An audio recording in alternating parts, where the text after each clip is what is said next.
तो हेलो दोस्तों, नमस्कार। Welcome back teacher motivation. तो गुड मॉर्निंग दोस्तों, आप सब लोग कैसे हैं? तो आशा करते हैं, उम्मीद करते हैं कि आप लोग बहुत अच्छे होंगे और अपने परीक्षा की कर रहे होंगे तैयारी। तो दोस्तों, अब टाइम बहुत कम ही बचा है सीटेट का। जैसा कि आप जानते हो कि 7 तारीख को परीक्षा आपको होने वाली है और इस 7 तारीख की परीक्षा में जो होने वाली आपकी परीक्षा है, मात्र आपको आज 4 तारीख है, 3 दिन और बता है। एडमिट कार्ड आज शाम तक आपको आ जाएगा, ठीक है। तो दोस्तों, मैं आप सभी लोग को बताऊं कि उसमें एक ऐसा टॉपिक है हावर्ड गार्डनर महोदय का, और साथ में अगर बात करें तो यहाँ पर जो आता है आपके नैतिक विकास का सिद्धांत, जो कि लॉरेंस कोहलबर्ग का है, ठीक है।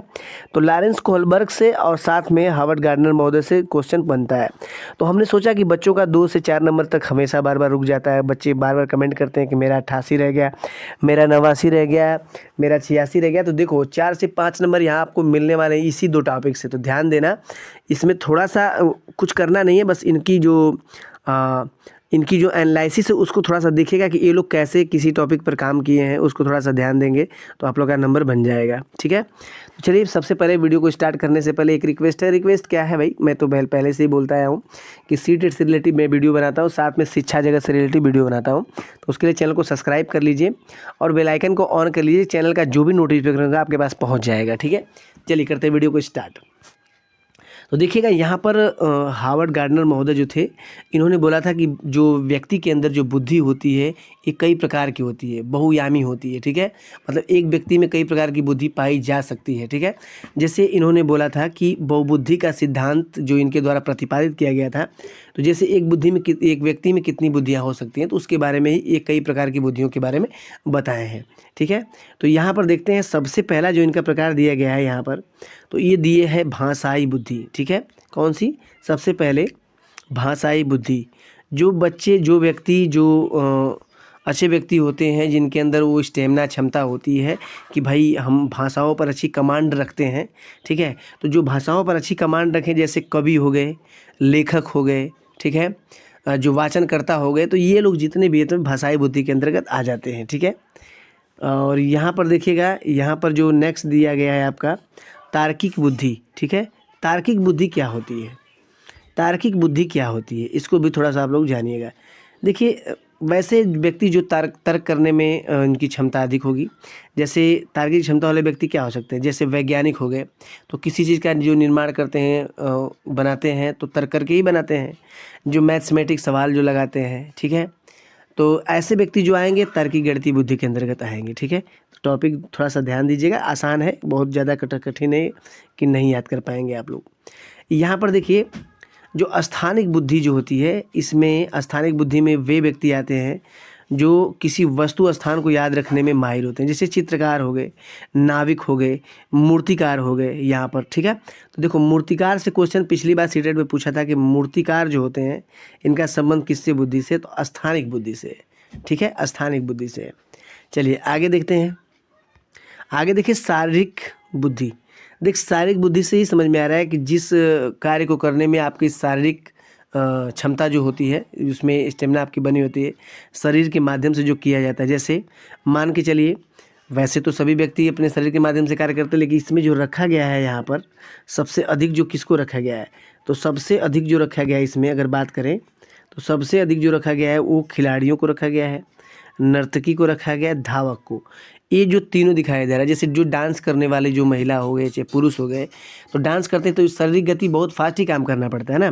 खिलाड़ी जो होते हैं, जो खिलाड़ी होते हैं, तो खेलते हैं, कोई चाहे क्रिकेट हो गया या फिर हॉकी हो गया, तो उसमें शरीर का अधिक प्रयोग करते हैं। और जो धावक होते हैं, रनिंग जो मैराथन करते हैं, तो उनके लिए भी बहुत अधिक हो गया। तो ये तीनों पॉइंट जो आप नोट कर लीजिएगा।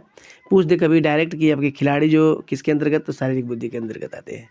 अब आइए उस बुद्धि की बात करते हैं जो कि परीक्षा में बार बार क्वेश्चन बनते हैं, अंतर व्यक्तिगत बुद्धि, ठीक है। अंतर व्यक्तिगत, इंट्रापर्सनल इसको अंग्रेजी में बोलते हैं।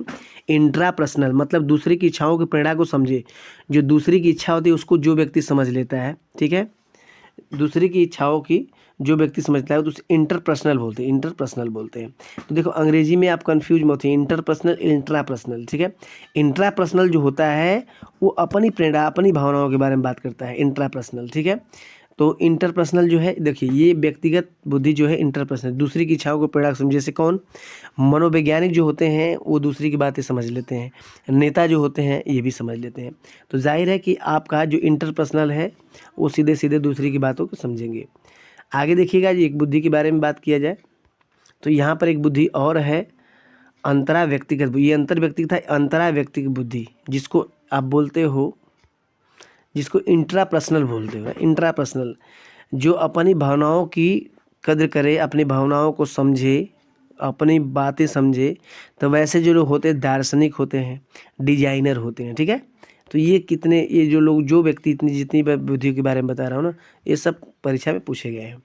आगे देखिए संगीतीय बुद्धि, तो इसी से पकड़ चल रहा है कि जो लय में, सुर में अच्छी पकड़ होगी, संगीतकार होंगे, गायक होंगे। प्राकृतिक बुद्धि जो वही होगी, ठीक है। प्राकृतिक बुद्धि जो वही होगी जिसमें पेड़ पौधे पर जो व्यक्ति निर्भर, जैसे किसान हो गए, वनस्पति हो गई, वनस्पति विशेषज्ञ हो गए, सब तो क्या होता है? प्रकृति पर निर्भर। आध्यात्मिक बुद्धि जो भौतिक से परे, उसका अनुभव कर पाना मुश्किल होता है। आध्यात्मिक ऐसा होता है, कर पाना मुश्किल नहीं, कर लेते हैं, ठीक है। अस्तित्ववादी बुद्धि, देखो 10 प्रकार की बुद्धियों को बताया गया है, फिलहाल 2 ही 3 पूछा भी जाता है। अस्तित्ववादी का मतलब क्या होता है कि वे व्यक्ति जो कि किसी कल्पना में डूबे रहते हैं, कि भाई व्यक्ति के अस्तित्व के बारे में सोचते हैं, दुनिया में क्यों आए हैं, कैसे आए, भगवान कौन है, साधु संत, ऐसे लोग जो होते हैं ना, साधु संत, फिलासफर, तो ऐसे लोग जो होते हैं ये सीधे सीधे ऐसी बातें करते हैं।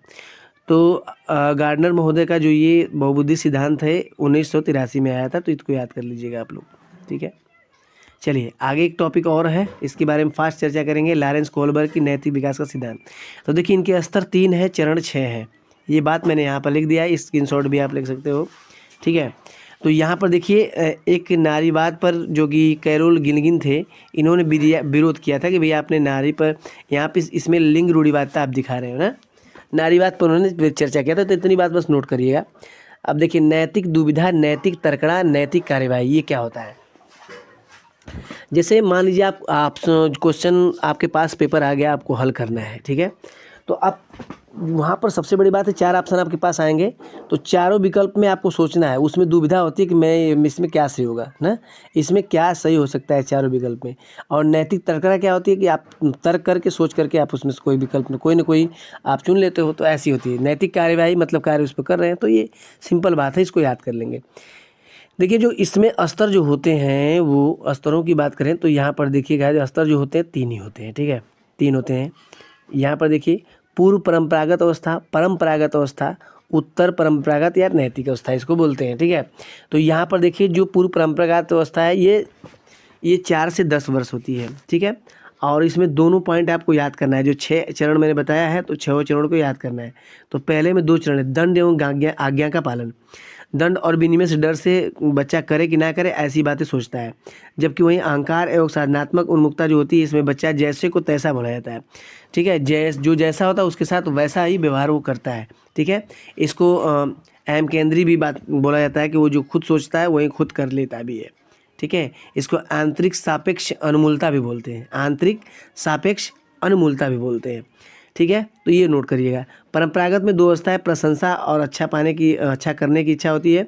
सामाजिक कानून व्यवस्था जो होती है इसके बारे में। तो देखो यहाँ पर अगर बात कर लेते हैं, यहाँ पर तो अच्छा बनना, ठीक है। यहाँ पर देखिए अच्छा बनना, अच्छी बननी लड़कियों के बीच में जो होता है, तो कोई कार्य करने में जो छवि आपकी बनती है ना, कोई कार्य करने में जो आपकी छवि बनती है उसे कर लेना चाहिए, ठीक है। और सामाजिक कानूनी नियम ब्याज क्या होता है, तो देखो कानून व्यवस्था जो होती है, जो नियम व्यवस्था होती है, जैसे कोई चोरी करने से पहले सोचना कार्य के खिलाफ होता है, तो सोचेगा ना। तो ये भी आपके दोनों पॉइंट नोट कर लीजिएगा। और ये 2 पॉइंट नीचे देखिए, सामाजिक अनुबंधन, व्यक्तिगत अधिकार और सार्वभौमिक नैतिक विकास, ठीक है।